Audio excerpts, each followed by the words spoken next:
So heto na nga no guys, grabe talaga, nag-viral talaga yung ito yung viral sa Iloilo City kung saan nagpapasikatan kasi no ng iPhone 16 Pro Max daw. Grabe, kung wala ka bang iPhone 16 Pro Max. So ano ngayon, 'di ba?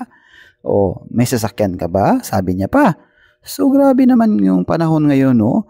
Medyo talagang tumatapang ang iba. So, heto nga yan, yung kaguluhan. Grabe talaga to mga paps, no? Grabe mga guys. Please comment down below. Ano ang masasabi nyo dito? Kung may iPhone Pro Max ka? No, no! Hindi mo kapag-umpisahan, sis!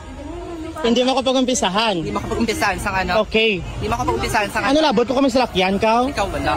Ano? Sakat lang. You're so sad. Ano da yun? Sad life, right? Okay lang.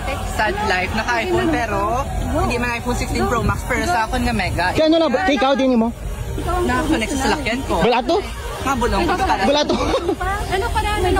Oh my God! Ano ka? Ay, Pwede natin ano ka? naman. Sige lang, sige lang. Ambi ko bigyan pakihan niya ko.